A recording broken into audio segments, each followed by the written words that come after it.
So we have a very interesting task today to talk about two philosophers, both of whom are very important for our contemporary situation. And I don't want to, I usually keep saying how they're complicated. I don't think that they're complicated, either of them, but they need a certain approach. So we begin with, of course, with possibly the greatest political philosopher of all times and places, Georg Wilhelm Friedrich Hegel. And I don't know, I feel like maybe I should say some introductory words before I jump straight into the topic. Well, I have a very interesting relationship with Hegel in the sense that I used to not be particularly impressed. And over time, Hegel has grown on me to the point that I think now possibly Hegel is my favorite philosopher. At least political philosopher. And well, again, there's several reasons for me to say this. One reason is because I will recommend you take Rousseau and Hegel for the exam. These are the philosophers I think are most straightforward to write about in this course. This is one reason I mentioned my affinity for Hegel. Another reason is that some of you keep asking interesting questions in the seminars, and I feel like, again, maybe I should say this because, when I was your age, I thought, well, Hegel, that's old hat. It's an old, ancient philosopher. Let's not read Hegel. Let's read Derrida or Foucault or Baudrillard or somebody. I don't know. At least Habermas. And the issue is that these philosophers we're talking about in this course, Hobbes, Locke, Rousseau, Mill, Hegel, Marx, they actually, what's the right phrase? You need to approach them with a certain lens, because most of the issues you want to talk about, the conflicts between society and individual, extreme, radical anarchism, issues in gender studies, post-colonialism, these guys, these six philosophers we talk about in this course, do provide a uniquely important and significant basis for all this discussion. And to some extent, Habermas is interesting. I love reading Habermas or I don't know, Rawls or let's say Foucault. But these people, when they write, or maybe Jean-Paul Sartre, when they write, they usually write for audience relying on the fact that people already know their Hegel and already know their Marx.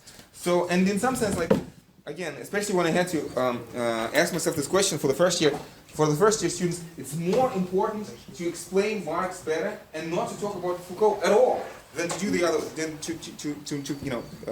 do it the other way around. Because again, half of Foucault's insights are already there in Marx.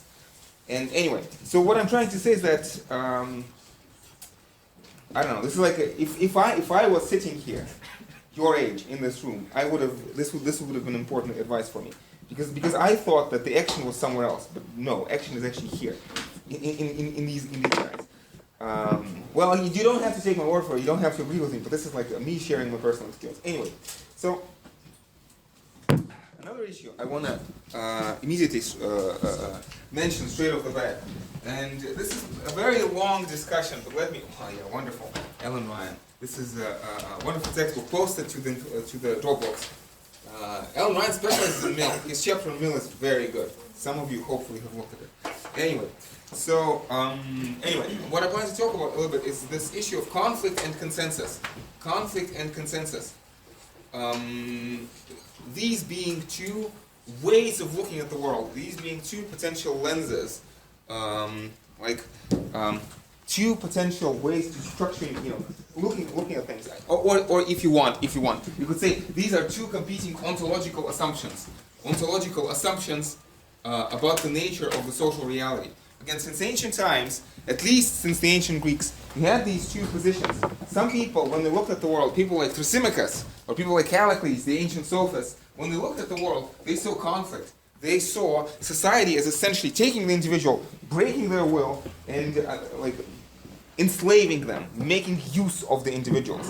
So, and this would also be associated with a view of society as a zero-sum game. So Socrates, very famously in the Dialogue of Alcibiades, says that the first task of education is to unlearn all the harmful things that society has injected into our head. So this is one potential way of looking at the world. So you see this in the sophists and in Socrates to some extent. You obviously see this in people like Nietzsche or Foucault. Closer to home. This issue, or at least an element of this. I suppose, of course, the ultimate champion of the conflict approach to society is Heraclitus, not society, but the world in general. Heraclitus, but unfortunately, we're not talking about Heraclitus in this course. Anyway, but then there's also an alternative point of view, which usually gets associated with Aristotle. Aristotle says, man is by nature a political animal. Zoon politikon. Man is by nature a political animal. That outside of society, we cannot survive. We cannot thrive. We are nothing outside of society. Valentin. Where is Valentin? He's not here today. So unfortunate. He. No. The other. We kept saying that isn't Rousseau's general will tyranny of the majority? Let me repeat this phrase. Isn't Rousseau's general will tyranny of just the tyranny of the majority? Well, let's be careful. Again, you see, philosophy is about complexity, refusing the temptation to jump to conclusions. This is probably the key, the most important skill that a philosopher can have. Again, refuse the temptation to jump to conclusions. Again, see people in the street, they don't have time for philosophy. So if they have a practical question about how to live their lives or who to vote for, they have to give a simple, straightforward answer. Because they don't have time to think. Thinking is a luxury. But again, being a philosopher is first and foremost refusing the temptation to jump to conclusions. So in this sense, I want you to see these two perspectives, conflict and consensus perspectives, as ideal types, as models, both of which capture something about reality. And reality is some interesting, sophisticated combination of the two. This is basically the view that I'm trying to advocate. And so, is, Valentin's question, is Rousseau's general will just tyranny of the majority? On the conflict view, that's the only thing that it could be. Because on the conflict view of society, there is no such thing as general will. There is just tyranny. Stronger force coerce the weaker into doing something. Again, the alternative view, again, going back to Aristotle, is that outside of society, you are nothing. Children don't survive unless parents take care of them. Individuals, you may think society has dealt you a bad hand. It's possible. The government did not take care of you. Your parents did not take care of you well enough. But let me tell you, I grew up in Russia in the 90s. Let me just, let it sink in for 5 seconds. And I even in Russia in the 90s, you could look at the world through a consensus perspective. Because here I am. I'm not dead. And I can speak English. And in fact, I can read Hegel and teach Hegel to you. And this is not because I was this wonderful Promethean individual who pulled themselves up from the swamp by pulling on their hair or by the bootstraps. No, but because even in conditions of a breakdown of social order, people still try to work with one another in the sense of work with, help, enable. What? Cooperate. Yes, cooperate, exactly. Again, and this issue, consensus view, is that we genuinely have a common interest. A win-win situation. Common interest, a win-win situation. Again, you see, I don't like getting too biographical, but one crucial reason why I'm here today, right here in this class today and not elsewhere, is because I really enjoy philosophy, and teaching philosophy to students like you is actually helpful. I couldn't do it if I just I actually tried to do this. Just isolate yourself, just go and read a book, for a month or two, just somewhere, not seeing other human beings. This is not helpful. You cannot, or I cannot do philosophy like that. Philosophy thrives in dialogue. So you do not restrict my liberty, my freedom to express myself. You enable my liberty to express myself. Again, a human being, says Aristotle, zoon politikon, can only be truly happy, only in society, can only develop their rich and varied abilities only in society. Aristotle says this, and Hegel is going to repeat this, and Marx is going to repeat this. This is very crucially the point that we're trying to make. And this is often associated, or could be associated, with this phrase positive freedom. Maybe at some point I'm thinking maybe we should devote a separate lecture just to read Isaiah Berlin and see what he's talking about. Positive freedom. But without giving a rigorous definition to these words, you can understand. Again, negative freedom is this conflict view. look, you are all my enemies, and I am free to the extent that you leave me alone. This is negative freedom. So I am free to the extent that you leave me alone, right? But positive freedom is different. Positive freedom is I am free, and my freedom is enabled by you in cooperation. Only by cooperating with you can I be truly free. It doesn't matter what you do.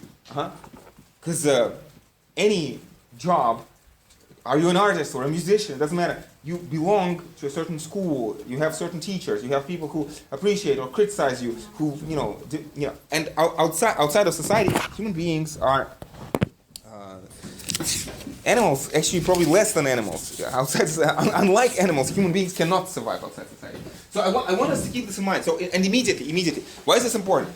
And I recognize maybe I'm spending too much time on this, but often in courses like these, we get to the gist and we don't talk about the big picture. So maybe it's useful. So the reason I bring this up is because many philosophers in our course, let's name names. So Rousseau and Hegel and Marx, and possibly Mill to some extent, Mill with a question mark, but definitely Rousseau, Hegel, and Marx.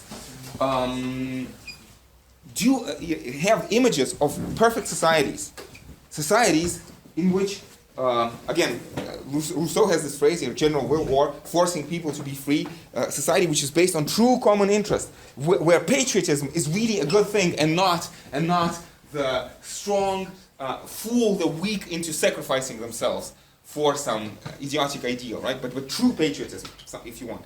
And so Rousseau talks about the true social contract. Hegel will talk about Rechtsstaat today, and Marx is going to talk about communism.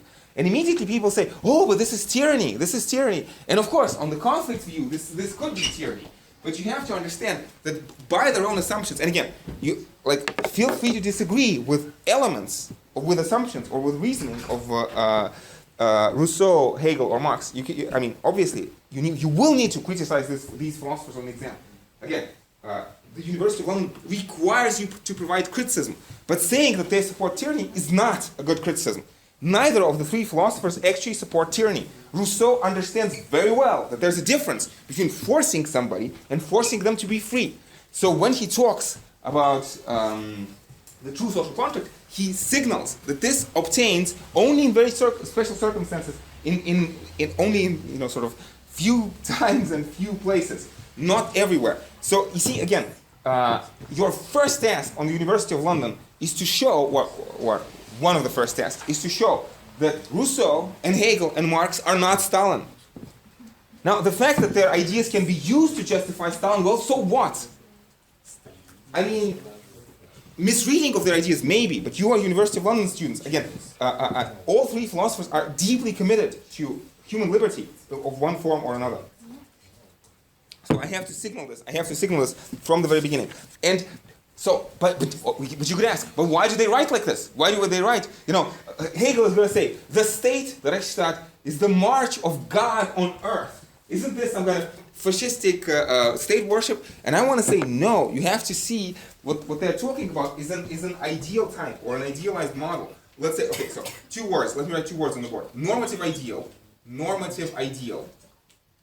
So normative ideal would be like a standard, a gold standard, against which you compare existing societies. So a normative ideal, like a vision of perfect health, is still useful if nobody is perfectly healthy. Likewise, if all societies are imperfect and to some extent corrupt, it's still useful to imagine what the best society would be like. But isn't it an oxymoron in itself, a normative ideal? When you say that something is normative, you try to come to balance of what is actually. Normative ideal is a technical term in philosophy. Normative ideal. Positive normative statements. Normative statements prescriptive ideal. Ideal to be followed. Anyway, go back. So so this is one way of looking at this. And the second way is ideal type. And ideal types sound similar, and again you have this word ideal in both, but ideal type has a different connotation. Ideal type says that you look at a society from a certain generalized abstract perspective. You know this phrase like spherical in a vacuum. Like Marx is not going to talk about capitalism. Well, you'll be surprised. Marx is not talking about capitalism. He's talking about spherical capitalism in a vacuum. So an idealized model of capitalism. More specifically, an idealized model of capitalism according to the assumptions of people like Adam Smith. So kind of both of these are important to keep in mind. So don't, again, being a philosopher is resisting the temptation to jump to conclusions. In any philosopher, you can find a stupid or an outrageous statement. That's not where value of philosophy lies. You have to find what is useful in philosopher and try to bring it out. Again, this is going to be your task on the University of London exam, to bring the best in the philosopher, to show how they can be used productively. And again, if you want, take my word for it that all of these philosophers can be taken productively. And of course, at the end of the day, you may want to say that. So like even if you are Foucauldian or somebody, at the end of the day, you may want to say the ideal works in their own system of Rousseau, Hegel, and Marx, but I think it cannot be realized in reality. That's a valid position, but it's not the same thing as saying, Rousseau is a Stalinist, therefore I'm not going to read him, because that's just false. Okay. Anyway, sorry, this is too long, but I wanted to take a moment to talk about this to all of you, because these are the issues which keep coming up. I feel in every class. And I kept talking about Rousseau, Hegel, and Marx, but I suppose Sir Thomas Hobbes, the defender of absolute monarchy, maybe also should be counted in this category. Anyway, we'll talk about this at some other point, hopefully. Anyway, Hegel. So Hegel. Well, one possible way to start talking about Hegel is to start with the notion of freedom.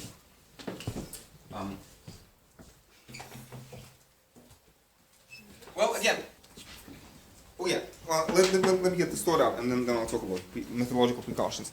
Is freedom the most important thing for Hegel? Well, maybe. It's a not necessarily very straightforward question, but Hegel certainly can be read as the philosopher of freedom, for whom freedom is the end-all and be-all of society and of the universe in general, the most valuable thing in existence. And if I were to try to summarize Hegel in a couple sentences, maybe if I were talking to a 12-year-old, can I explain Hegel to a 12-year-old? Well, on some level, maybe yes. I think that the upshot would be this: that freedom requires conditions. Freedom requires certain particular context. Freedom, let's talk about individual human freedom. Individual human freedom can only be realized in a context of well-ordered society. Freedom is only possible, can be realized in a well-ordered society.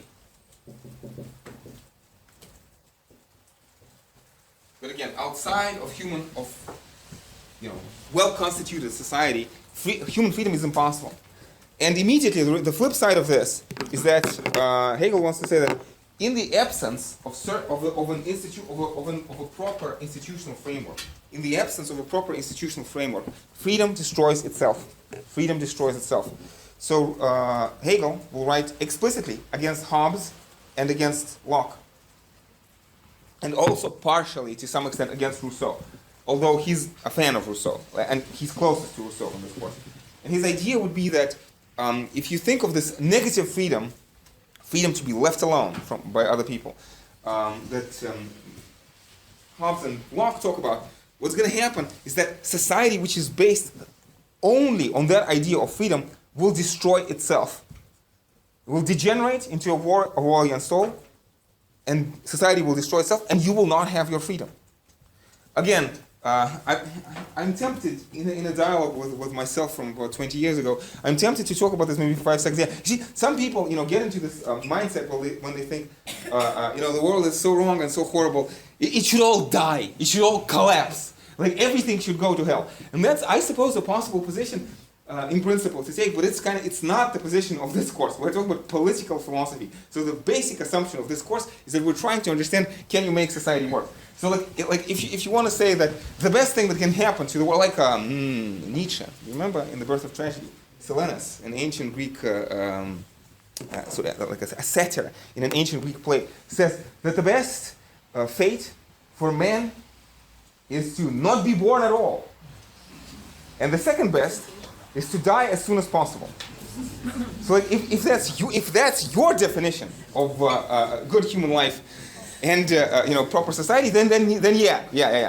You see, again, Hobbesian Lockean freedom, according to Hegel, leads to the war against all, society collapses, we all die, excellent. We have, reached nirvana or something like that. I suppose in this sense, yes, but as long as you believe in the positive ideal of political philosophy, again, Hegel, and that's the thing that he's trying to say. His idea is that negative freedom of Hobbes and Locke is a good thing. We want that. It's good. We want it. But the trouble is, it has to be enframed. It has to be enclosed. If you want limited by certain institutional conditions. But this limitation will not be a real limitation, because without these limitations, freedom destroys itself, and there's no freedom. And this is the simplest way to talk about, to summarize Hegel in one sentence. And then the whole story is, what is this well-ordered society, and what are we talking about? Now, immediately, a phrase that you in the study guide, you see these words, communitarian, and you also have this word liberal. So maybe, again, even though study guide does not use this exact phrase, but study guide uses these two words in disjunction. So I want to say, maybe the best way to characterize Hegel is as a communitarian liberal. Communitarian liberal. Communitarian liberal. With a question mark. Now, usually, I'm not a fan of jargon, but I think that this phrase is useful because, again, it stresses that Hegel is a liberal. He cares about freedom. Freedom is the most important thing. But freedom can only be realized in a well-constituted community. With a question mark, definitely, because Hegel doesn't call himself communitarian liberal. Okay, this is one possible interpretation. And in some sense, again, well, anyway, let's continue. So immediately, let me signal a couple things. So Hegel is very difficult to read. Now, again, I want to say that if you approach Hegel correctly, his views are not difficult. And I dare say that on a certain basic level, I can explain Hegel to a child and no problem, they will understand what I'm talking about. But if you open Hegel's own text, there will be difficulties. That's okay from the standpoint of the University of London because we have excellent secondary literature, and working with the text can be limited, and that's fine. And the secondary literature is much clearer. Some of you hopefully have started reading Klosko on Hegel, and we'll see that Klosko does a very good job, I think, of explaining Hegel in clear and concise terms. But there are at least three issues to keep in mind when we talk about Hegel, and we talk about problems in understanding Hegel. Oh, it's so nice. All the stuff from last time. Still here. Nostalgia. Yeah, we'll draw a scheme like this today too. Hegelian. Anyway, so three problems with Hegel. So the first one is context and terminology. So Hegel comes from a philosophical context which may be somewhat unfamiliar, German classical idealism, and he also uses terms, and there's no going around that. For the University of London, you'll have to learn a bunch of terms from Hegel, but it's not going to be terrible.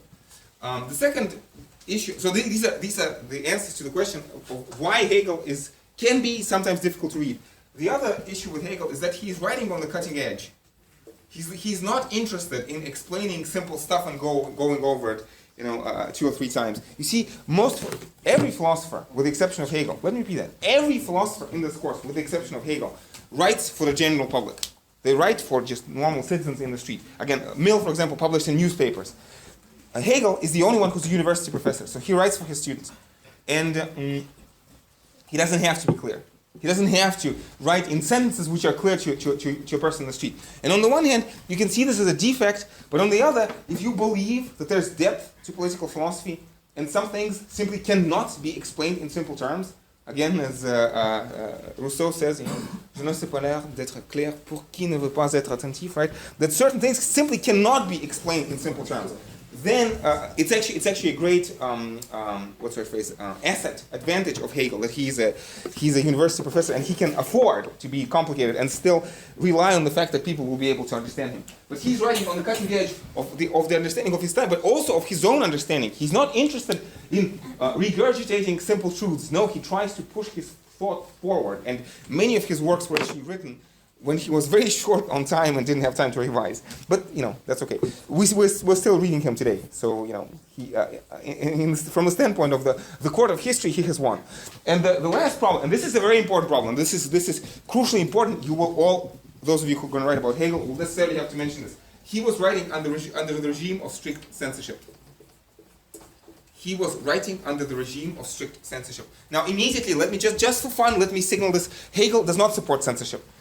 So when he talks about, again, his most important political work, philosophy, philosophy, he actually lists a bunch of rights which he thinks are fundamental to a civilized society, and one of them is freedom of the press.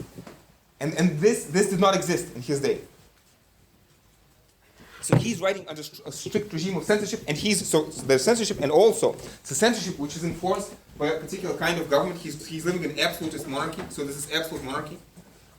And so any kind of and Hegel is writing in absolute monarchy under the regime of censorship. He's writing about constitutionalism, about elections, about jury trials, about freedom of the press, about freedom of religion. So this isn't just absolute monarchy. This is absolute Christian monarchy, or maybe I should say Protestant monarchy. We are talking, obviously, the name of the country is Prussia. Not Russia, but Prussia. I hope Prussia. I hope this is clear.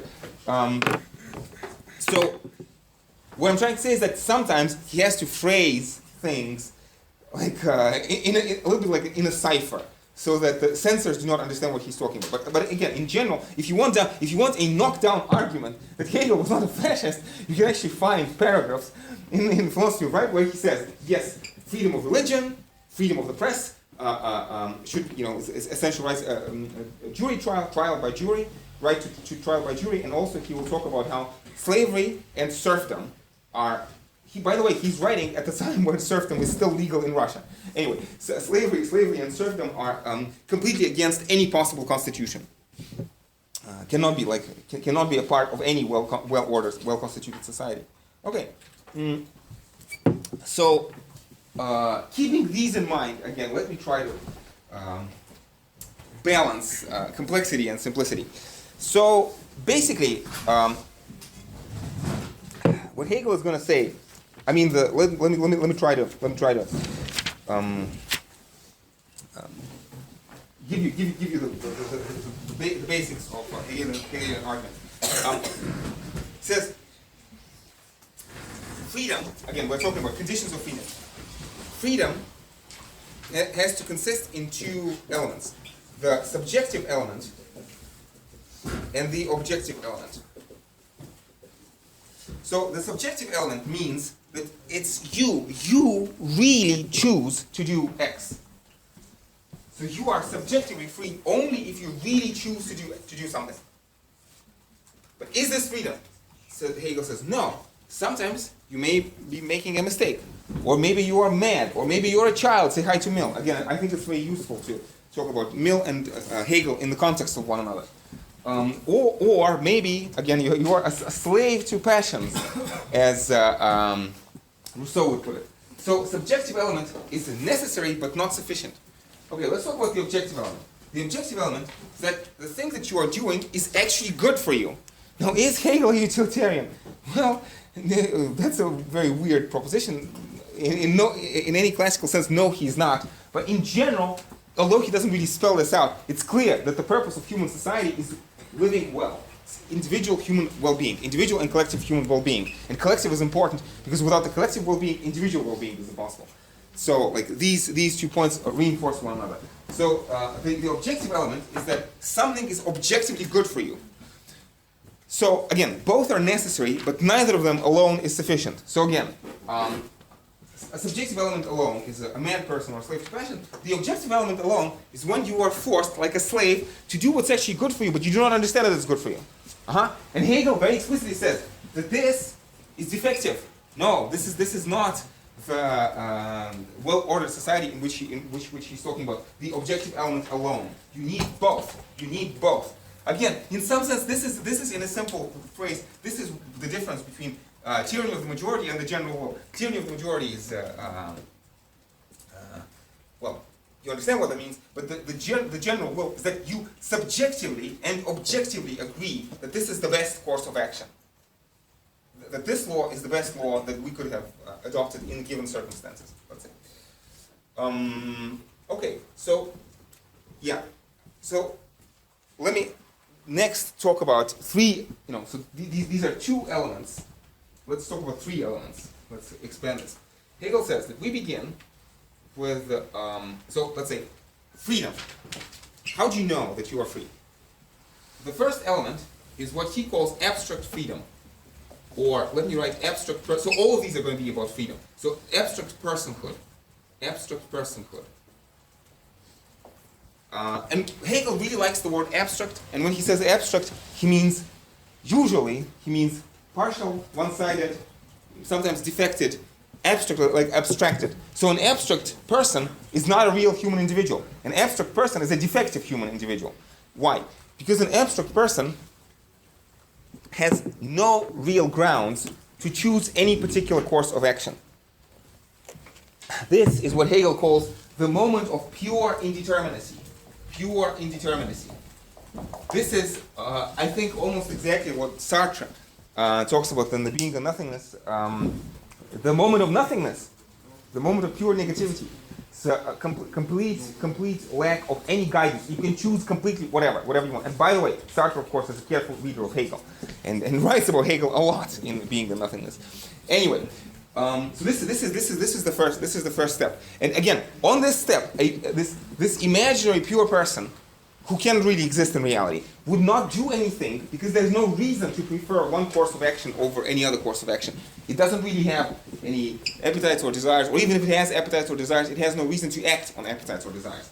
So, interesting. Hegel is going to say, you see, again, communitarian liberal, freedom requires conditions. You could say that they are limiting, but actually, as they are limiting, they are enabling your freedom. So in order to be really free, you need to limit the scope. Limit the scope. So next, we limit the scope, and we limit the scope by what Hegel calls moral subjectivity. Moral subjectivity. Notice. Now your freedom becomes more limited, but it also becomes more real. So moral subjectivity means that you choose according to your moral reasoning in your head. The German word for this is Moralität, morality. And this is, if you want, this is the subjective element. This is the subjective element that you choose on the basis of your own reasons. And Hegel wants to insist, and this is important. This is an important criticism of Rousseau on Hegel's part. This is an important criticism of Rousseau on Hegel's part. Hegel wants to say that basically for Hegel, Rousseau stays on this level, that I am an individual. Again, remember, each obeys only himself and remains as free as before in Rousseau. Rousseau wants to stay on this level. And through my own individual rationality, I choose to obey the laws of society. So I wake up in the morning for Rousseau and I ask myself, what is the best thing to do? I look outside, I notice the laws and institutions, and I say, yes, if I existed in the state of nature, I would freely choose to have those laws and these institutions, so yes, I will follow them today. Now what Hegel says against this is actually a very realistic thing. He says, look, society is far too complicated for an individual to be able to just look outside the window and judge the rationality of existing institutions. So moral subjectivity is not enough. So Hegel says, if you are honest with yourself and you wake up in the morning and you ask, what should I do? Your honest answer, the honest answer that your rational apparatus will have to give to you is, I do not know. I do not have enough information. I do not have enough processing power to answer this question. I need help from the outside. And so we get help from the outside. And this is, again, the third step. And notice, we are limiting the scope of freedom. We are limiting it. And the third step is what Hegel calls ethical membership. Ethical membership. So, again, for those of you who know German, maybe some of you study German, this is Moralität and this is Sittlichkeit for Hegel, even though these words are in principle synonyms. So he's using normal words of German language as technical terms. So like same way as amour propre, amour de soi, right? Could be translated similarly, by the same English word, Sittlichkeit can be translated as morality too into English. But Hegel uses them differently. So anyway, what is the ethical membership? Hegel wants to say that I need help. I need help in deciding what should I do when I wake up in the morning. But who's going to help me? Hegel says, well, the only thing that can really help me is my society. And you can say, yeah, but why? Again, isn't this, go back a step, right? Conflict consensus. Isn't this conflictual? This society, breaks individuals, subdues them and makes them, do things, against their will. How do you know that you can trust your society? And, well, I suppose immediately one thing that you can say is, again, you owe your existence to society. if your parents didn't take care of you, human children, unlike children of some animals, cannot really take care of themselves. So you would die. So there's already some reason to trust society. Because up until this point, society has sustained you. Because if it did, even the worst society has to sustain you. I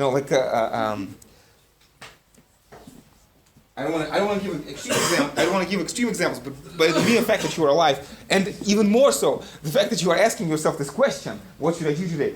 It means already society is taking some care of you. But this is not a very good reason.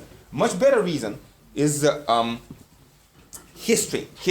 And history is crucially important for Hegel. And remember, we talked about this in Rousseau, this lawgiver, although we didn't explain this in great detail, but still, for Rousseau, in order for you to be really able to conclude this, the social contract, you need to change human nature. You need to change human nature in this pro-social way. And Hegel says, Rousseau says, how can we do this? And Rousseau says, I don't know, it's a miracle. The miracle of the lawgiver. And Hegel says, no, it's not a miracle. We have a historical process. Now, this is very straightforward, and hopefully it will be clear to everybody. What do you mean the historical process, Hegel? And Hegel says, look, you have different societies in history. What do these societies do? They fight. They go to war. War is also very important for Hegel. And in fact, war, to some extent, not absolutely, but war to some extent is good. Now, it has a limited positive role to play, okay? Is Hegel a militarist again, fascist? No. But he says war has a limited positive role to play. And especially throughout human history, what wars did is that societies in which institutions were banned were defeated in war and fell by the wayside. So when you wake up in the morning and look outside the window, you can trust the fact that your society has withstood the test of time. It's like survival of the fittest. Yes, this is exactly like natural selection. Yeah, and the idea of natural selection will be important for both Hegel and Marx later. In the second lecture, we'll talk about this. So, in some sense, you could ask, like, when you wake up in the morning and decide what you should do, you should decide rationally. But your own reason is insufficient, so you need to make use of historical reason. Reason which is embedded, a certain kind of rationality, which is embedded in the natural selection of the historical process. Because the historical process is not random, it's not arbitrary, it's goal, well, it's like, I don't want to say it's goal-directed, but at least bad societies fall by the wayside. Question? But then, like, the main solution to every problem in education, because the historical events, we know how, we should learn how to overcome certain difficulties, but also know that he was really into arts. Yeah, I would say, hang on. Let's just talk about everything at the same time. Simple, one-word answer to your question. The solution to every problem in Hegel is history. And education, well, yeah, maybe in a sense that throughout the process of historical evolution, societies invent this idea of education and invent certain kinds of education. Okay. So. The answer is not the society, but the history. But yes, you can trust your society because it is a product of history. Yeah. Now again, immediately go back a step. Conflict consensus. So to some extent, this may be just an ideal type. So we are capturing something about society in terms of explanation. But also, this is obviously a normative ideal. Are all societies like that? Is it the case that in all societies already laws are perfect? Because otherwise they would have died in the course of history? No. So Hegel is talking, again, about a certain idealized model. And Hegel has this infuriating phrase. He says, was vernünftig ist, das ist wirklich, und was wirklich ist, das ist vernünftig. So what is real is rational, what is rational is real. What is real is rational, what is rational is real. But the trouble is that he does not identify real with everything that exists. So he says, when I look outside the window, I see certain things, and to the extent that they are rational, they are real. They will be retained in historical time and will continue into the future. But he says, this is an important quote that we'll read. I'm not sure if it's clear, but let me try to make this clear. There's an important quote in Hegel. He's going to say, look, some states are bad. He actually says this in the Rechtsphilosophie, philosophy of right?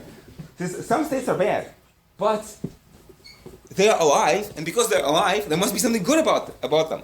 So, and it is your task as a political philosopher to be able to see the goodness in them. And the analogy that he gives He says a human being may be crippled, but to the extent that a human being is alive and not dead, there must be a principle of health at work within them. And this is basically what Hegel is talking about. But at the same time, let me immediately say, so I say that Hegel is a communitarian liberal. Let me add to this immediately that he's a careful reformer. And he basically advocates peaceful, gradual, constitutional reform. Peaceful, gradual, constitutional reform. Peaceful, gradual, constitutional reform. Now again, I say war and now I say peaceful. Well, again, these are two different things. If you're a political philosopher and you're trying to reform your society, you have to advocate through peaceful constitutional means. But violent war between the states also has a part to play. And these are different things. And in some sense, again, wars can destroy bad states, but wars cannot, wars can destroy bad states, but wars cannot make bad states good. Bad states become good through peaceful, gradual, careful constitutional reform. Yeah, I wanted to ask you about the real quote.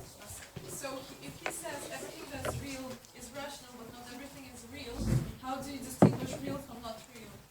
Yeah, well, again, he's going to say, you look at a cripple, to the extent that they're alive and healthy, to the extent that they're alive and healthy, they're real. To the extent that they're crippled and dying, they're not real. Because they're crippled and dying. Likewise, says, well, you see, again, I mean, maybe this is misleading. Maybe I shouldn't have started this. Let me give you a different way of approaching this. Hegel looks at the absolutist monarchy, absolutist Christian Prussian monarchy of his day, and he says that within this monarchy, you already have implicit voting rights and trial by jury. Now, they don't actually exist, but they are already real in the sense of real, like in the seed, or like there's like a real tendency towards them. And by the way, if you look at Germany today, it does really have elections and jury trials. So Hegel, in this sense, was right. But so like, yeah, okay, let's say maybe he's talking about tendencies, but this is his way of being a reformer. He doesn't say, "Oh, Prussia, you are so bad and so wrong, you should change." No, he writes a book and he says Prussia is the best country in the world because it has free press and jury trials, even though it doesn't. That's an interesting way. But again, the censors let it slide. So I suppose he has done his duty.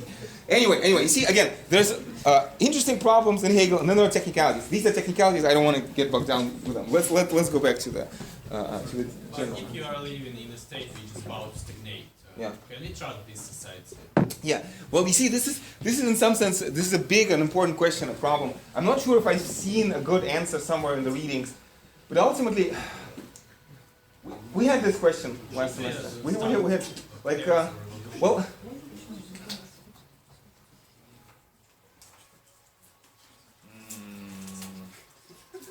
Okay, let's say this is a very good, very complicated question. Let me think, and I'll get back to you in a second. But this is I feel this is a very important question.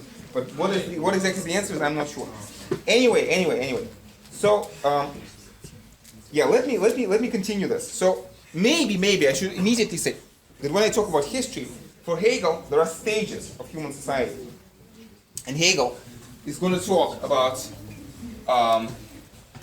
So again, in some sense, Hegel is the best person to explain this dichotomy between conflict and consensus, because this is Hegel's main idea. He's going to say that the propulsion, the main drive behind human history, are the conflict between the interests of the individual and of the community. And he says, we begin, historically speaking, in ancient despotism, or in ancient Greece. And what happens in ancient despotism and in ancient Greece is that even though there's a conflict between the interests of individual and society at this time, the conflict is resolved in favor of the community, because the community simply destroys the individual. Again, simple example of this is Socrates. Socrates is killed by the Athenian society. This is how you resolve the conflict. And by the way, Hegel says that at this stage in human history, this is appropriate. Hegel is a defender of the Athenian decision to execute Socrates at this stage of human history. He says it was too early. I mean, Socrates' death was not in vain. It was actually useful and productive for future history. His writings were remembered for a reason. But still, at this time, this is what societies had to do. Next stage is we talk about the interest of the individual. and he's going to talk about Luther, so the Protestant Reformation, and then about the French Revolution.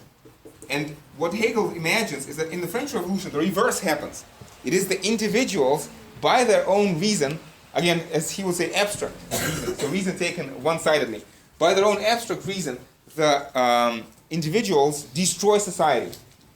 So the Hobbesian war will against all destroy. Again, in a very literal sense, like the Jacobin terror destroys French society, decapitates hundreds, if not thousands, of people. Right. So again, so this is the beginning. We begin by community suppressing the individual, then individual rebels against the community and destroys the community. And Hegel says both of these moments need to be synthesized, and they will be synthesized at the end of history. At the end of history. This process is like cyclical. No. This is goal-directed. I'm not sure if it's a straight line. It's not exactly a straight line. So this is dialectical synthesis, right? So maybe a spiral. But both of these elements are synthesized in what Hegel calls, and again, German terminology, I hopefully not too complicated. Hegel calls Rechtsstaat. I actually already inadvertently used this word a couple times. Let me write this. So Rechts means rights, Staat means state. So literally in English it means rights state. Yeah, so in English you say something like constitutional state or constitutional regime, constitutional state of laws. In Russian you say правовое государство.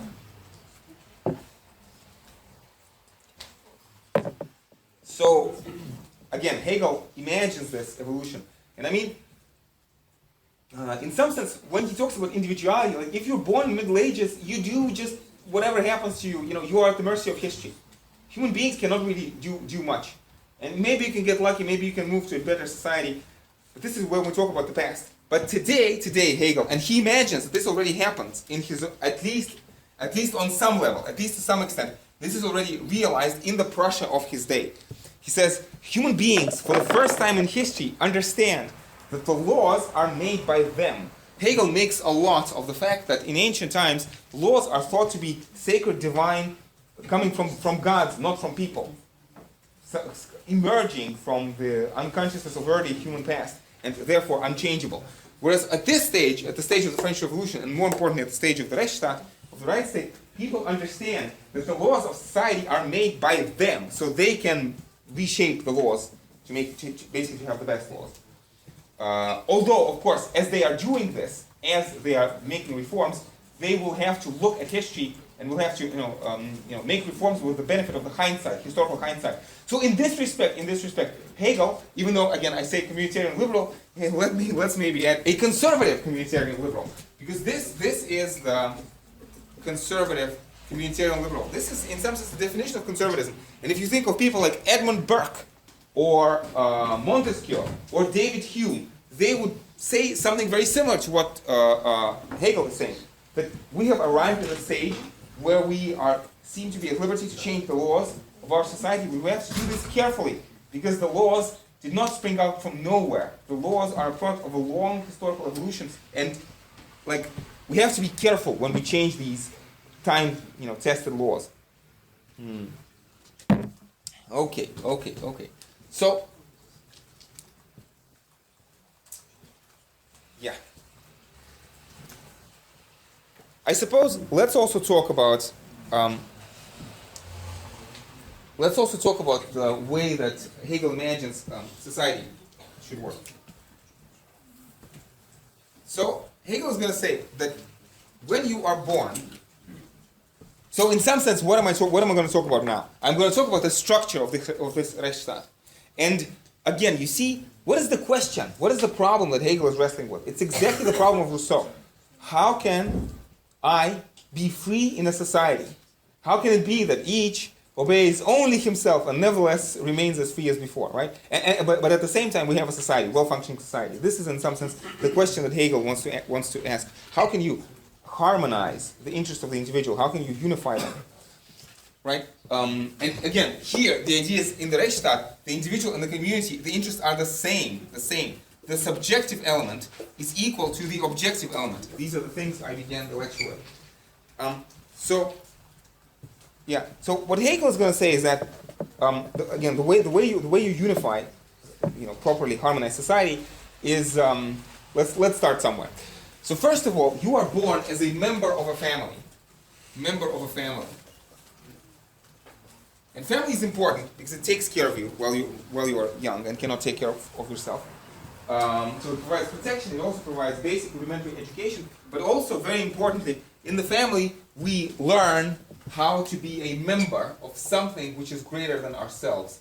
And Hegel insists that a human being cannot be truly fulfilled or happy if they just selfishly live for themselves. They have to, again, in a Rousseauian fashion, truly patriotically, right, understand that their freedom is enabled by society and be committed to the well-being of society. In the end.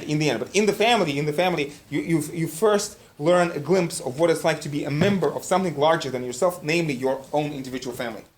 Then, as you continue, you become a member of a second family. And this second family, let me write family number 2. So second family. And this second family is what Hegel calls civil society. Now, that's too easy. I'm not going to write the word civil society on the board. Because this is a misleading translation. The German term is bürgerliche Gesellschaft. Bürgerliche Gesellschaft. Now, Gesellschaft. Now, literally, this means, again, a burger is somebody who lives in a city. Gesellschaft is an association for mutual benefit. So we're talking about a bourgeois association. Bourgeois association.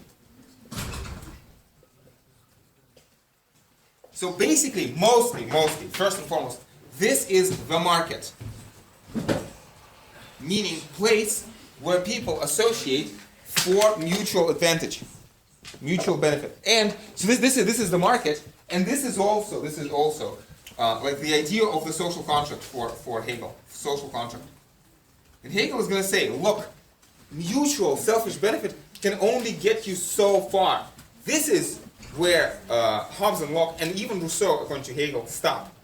And the thing is that if you stopped here, then you would end up in war of all against all, and society would destroy itself because the selfish interest, the market would undermine the market forces, if you want. That market needs outside regulation in order to be sustainable in the long run, and not degenerate into a Hobbesian war of all against all.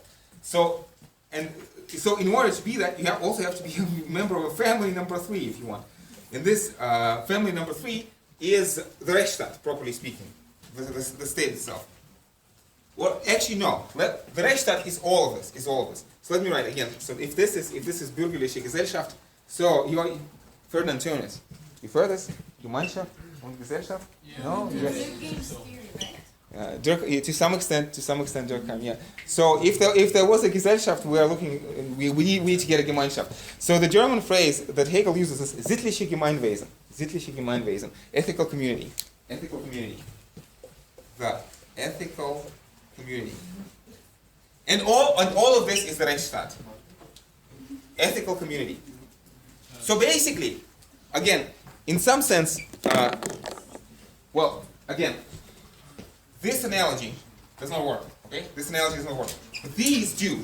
Again, here people choose for the sake of their own subjective interest. Subjective, selfish, limited, partial self-interest. But what happens in the ethical community is that people recognize the value of social norms.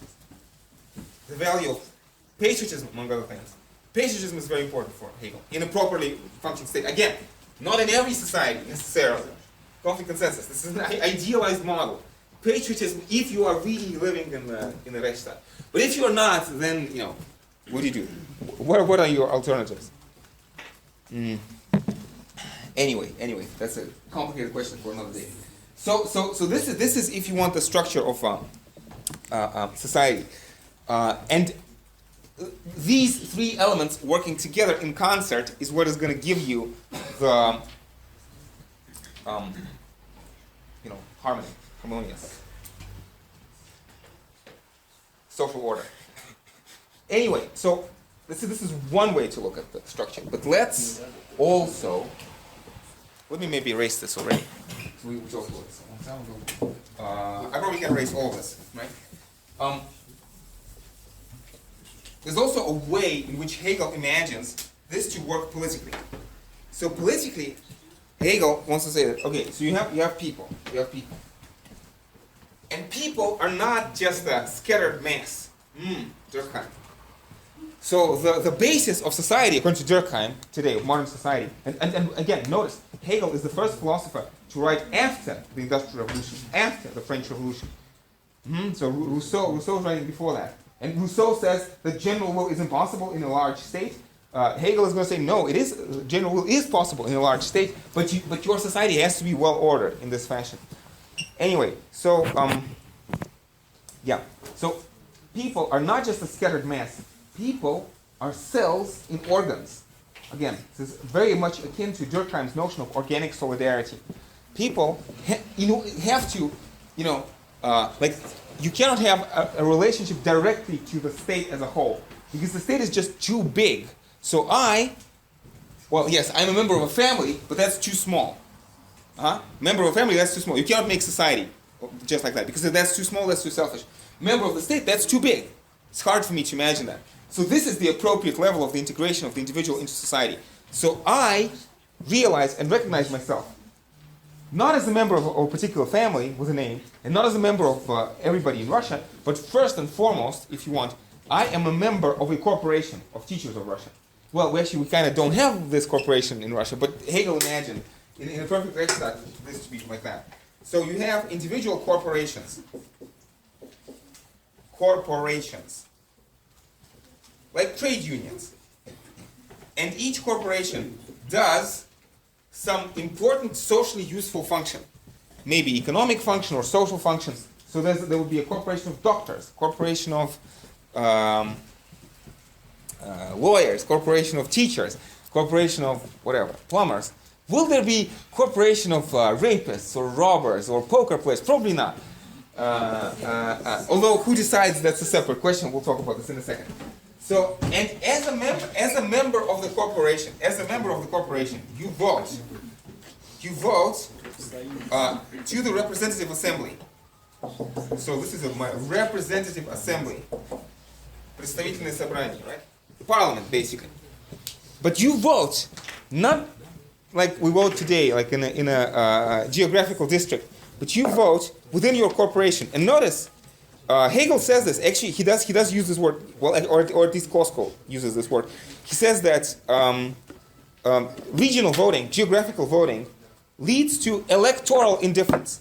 Look, I vote as a member of, Northwestern District of the city of Moscow. There's 1 million people living there, maybe more. I don't know them. I don't share interests with them. My vote literally drowns among the votes of all these people. So it seems fairly pointless to vote. More than half, I'm not sure about Russia, but at least certainly in America, more than half of the potential voters don't vote because they do not feel that their vote will make a difference. And that's a bad thing for Hegel. This is a symptom of an underlying problem in society. The way Hegel proposes to solve this, and again, this did not exist in Prussia of his time. In Prussia of his time, there was no parliament. But he writes this in the Reichsphilosophie as if this is already real. So when he says, was vernünftig ist, this is wirklich, he imagines this is both, wirklich and vernünftig. This is both rational and real. Although, I suppose, in some rudimentary form. Anyway, so, but as a member of a corporation of teachers of Russia, now this is much more meaningful. With teachers of Russia, I have a common culture, I have a common understanding, and my vote is deeply meaningful, and I vote in this like patriotic fashion. Yes, my individual vote does not count, so I cannot win in an election. But if I vote as a part of a we, as a collective intentionality, guess what? I cannot win in an election, but we can win in an election if I am a member of this, 5 or 10 or 100 million people who vote the same way. And again, the way that Hegel proposes to organize this is professionally. You vote according to these corporations. The church is also going to play a part in this. You have to imagine the times. Anyway, so this will be the lower chamber of the representative assembly. Now, to elicit shock and horror in all of you, there will also be an upper chamber of representative assembly, which is going to be comprised of hereditary landed aristocracy. But you got to understand, Hegel is not an idiot. He provides some kind of justification. It's not just I look outside and whatever I see I glorify. No, he wants to give reasons, and the reasons are as old as the sea, and they go back to Edmund Burke, and they go back to Plato and Aristotle.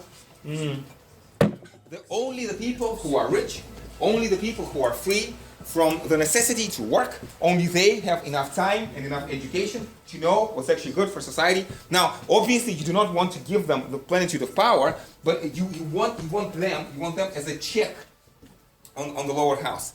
And again, Burke had a similar idea that this is not a limitation on democracy.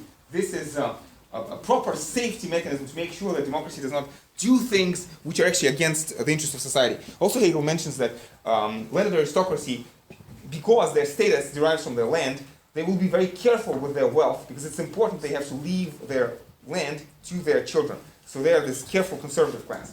Also, I have a question.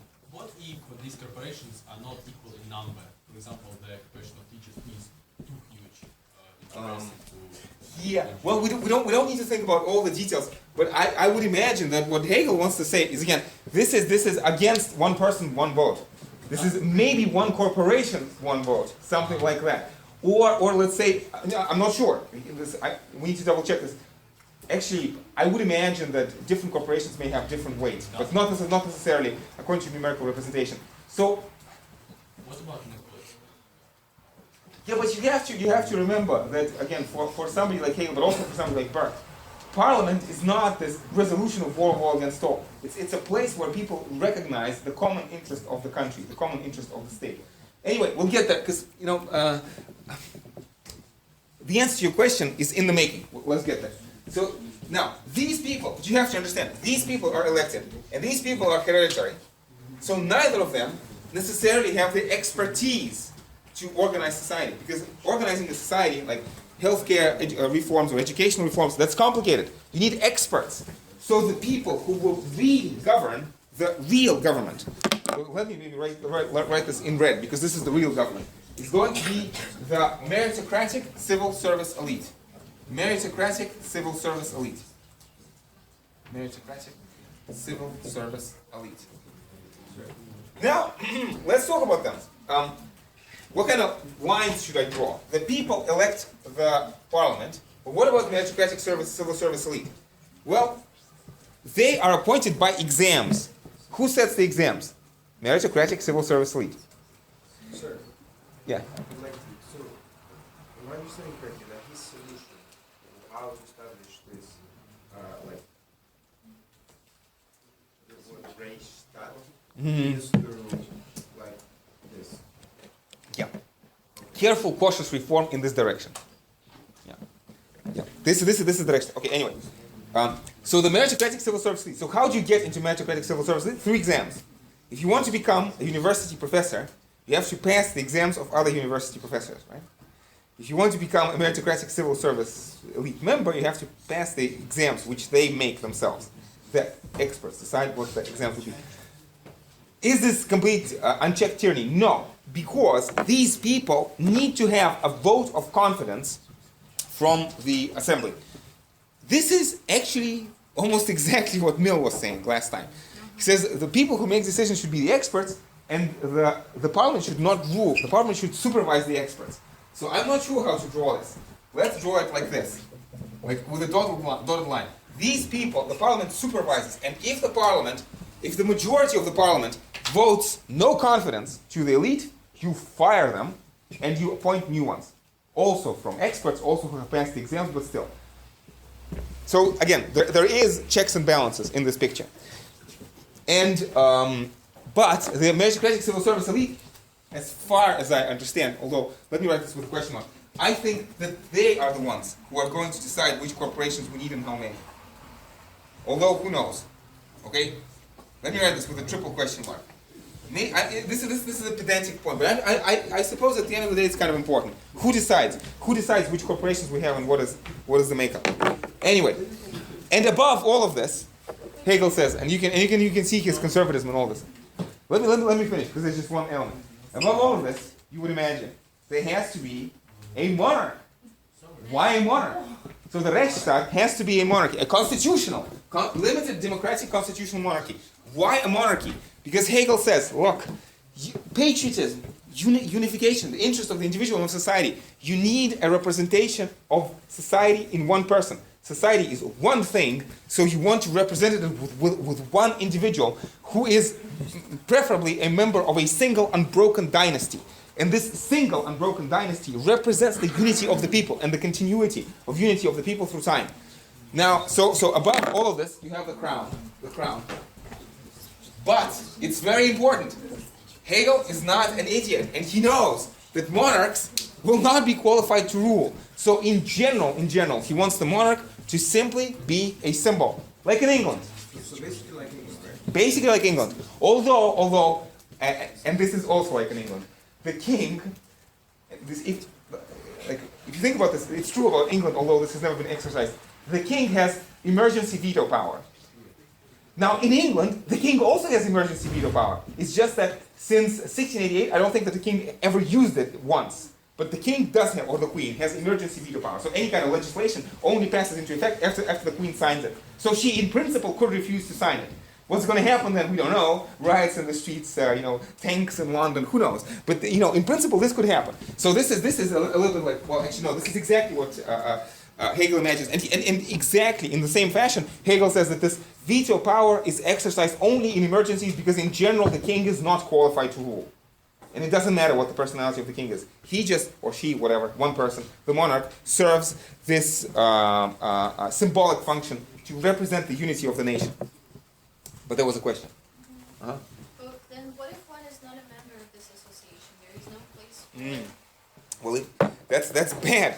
You see, and again, this is, in some sense, this is the next thing I want to talk about. You see, Hegel wants to say, Hegel is a structural, sociological thinker. He says, society is a complicated thing, and economy is one of the key elements of all society. And the trouble is that, especially after the Industrial Revolution, economy is volatile. And sometimes people, for example, due to technological progress, will be thrown out of job through no fault of their own. And so what's going to happen is sometimes the economy tends to produce the people who are extremely rich and extremely poor. Now, this is not Marx, this is Hegel, although Marx will repeat this, obviously. They're going to say, the market has a natural tendency which leads to polarization. The extreme wealth at the top and extreme poverty at the bottom. And Hegel says that this, in some sense, this is the biggest challenge and the biggest danger for contemporary states. Because these two classes of extremely rich and extremely poor cannot be good patriots. You see, the extremely poor, and this is where, again, we get into this issue of conflict consensus. Hegel recognizes, if you are an extremely, like if you live on the street and society does nothing for you, it's clear that you will not have any loyalty to society. Do you have a right to revolution? Well, Hegel doesn't say that you have a right to revolution, but he certainly does not expect these people to obey the law. So again, that's the problem. The poor are too poor to obey the law. They do not feel any community with society at large. They do not feel, that's why they don't respect. And the rich feel that they can bribe their way out of any social conundrum, so they also disrespect the law. And Hegel basically says we have to. This is like a complicated problem. The civil service elite has to find certain ways through taxation, through welfare programs to avoid this. Not to mention that again. Remember, I said that the market is a family. The market is a family, and it's true. Hegel means this very seriously because the corporations have to take care of you. The corporations will have to provide education, very importantly. Will have to provide also this a source of your integration into society at large, but also welfare benefits.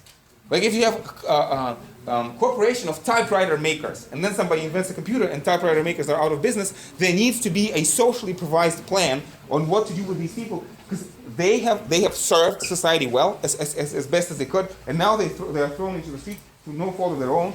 In a well-organized society, there needs to be some transition plan on how to bail them out, re-educate them, provide them free pension or whatever. Mm-hmm. So basically, you have to be a member of the corporation. Otherwise, you cannot be a patriot. Huh? So economy is the driving factor, even if you're not, you don't have an occupation or anything like that. Again, economy is the most important element of all this. But there are corporations which are not non-economic. For example, church.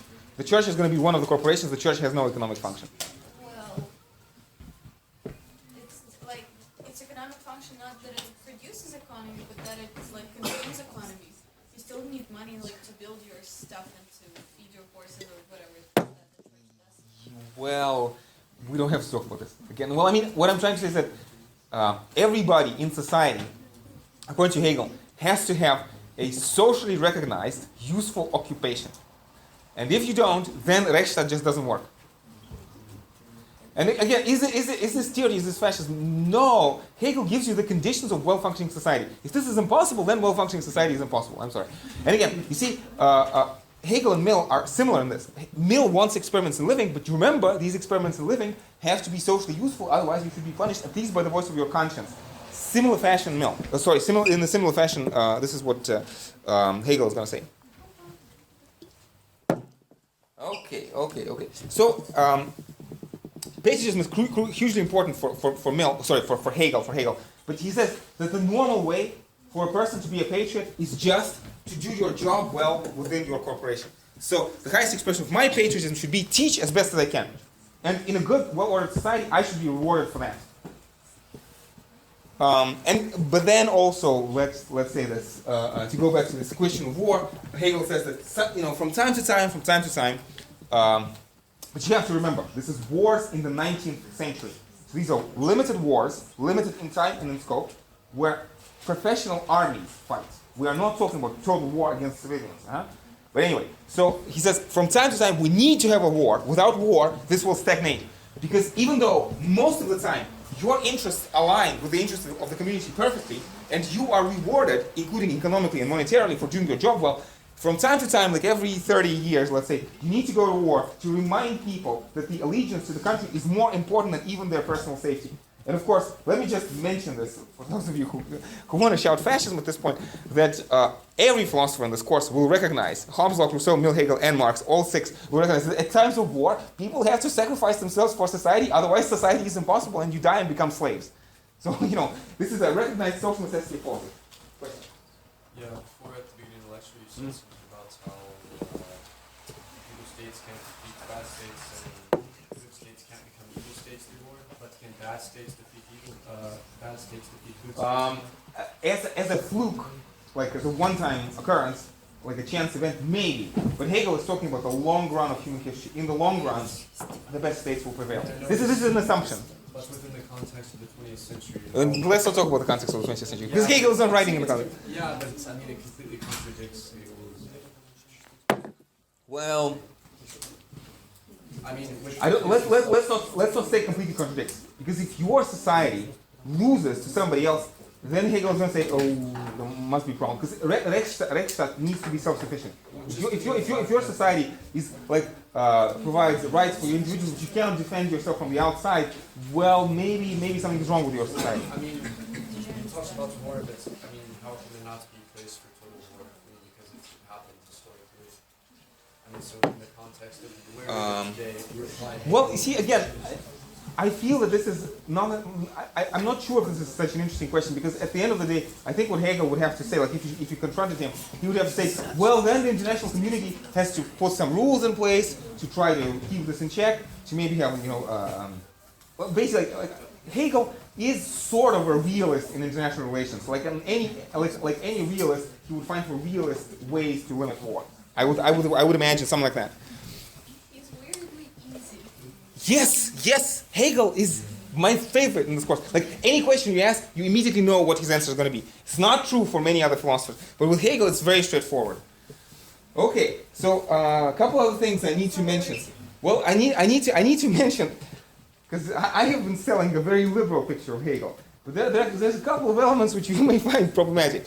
One of them is that Hegel was also, in his own way, in his own head, a deeply religious philosopher. Now, it is important, like with all other philosophers in this course, first 3 seminars, we imagine that they're atheists. For the final seminar, we can talk about religious element. Likewise here, the most important reception of Hegel in the 20th century was atheist reception. Okay? The most important, or at least as far as I'm concerned, the most important Hegelian in the 20th century was actually our compatriot, Alexander Kojevnikov, known as Kojev, who taught in France to people like Lacan and Sartre and the rest of them. So, and this was atheistic sociological reading of Hegel, which is exactly what we have on the board. But in addition to all of this, and it's very important, in addition to all of this, Hegel also has a very peculiar conception of divinity. Now, even though Hegel considered himself a Christian, this is not a standard Christianity. The idea is that actually this reason which is embedded in the historical process is actually God's reason. And maybe we shouldn't use the word God because Hegel usually uses the word Weltgeist, which is the spirit of the world, Weltgeist. So, like, in some sense, he, like, I feel like we have to be very careful because if I give this as an answer to Jackson and say, oh no, but in the end of time, the best society will prevail because God will see to it. That's a bad answer. That really sounds like a bad answer. Which is why, again, it's important. Like we should have the symbol of methodological atheism. Like start with atheism, and then if the thinker has something religious to say, we have to make sure that his conception does not depend on it. And it's true. Well, with the exception of Locke. But even though for Locke, again, he has this assumption that every person on planet Earth, by the light of their own reason, will see that these things are self-evident. So again, anyway, let me go back a step. So he is talking about this progress of sort of God's self-revelation through human history. But at the same time, you're never going to reach a point where everybody is united into one single community. Because war is necessary to keep this from degenerating into war against all within society. It's like competition between states is a necessary condition for internal harmony. International competition is a necessary precondition for national harmony. That's why Hegel, when he talks about religion, he's going to say that the religion in the Rechtsstaat, again, there's going to be freedom of religion, so you can choose to be of whichever religion you want. But the religion, the religions, plural religions, which will be recognized by the state, are the religions which say that your highest religious duty, be it to God, or if your religion doesn't believe in God, any other kind of duty, right? The highest religious duty is to be a patriot.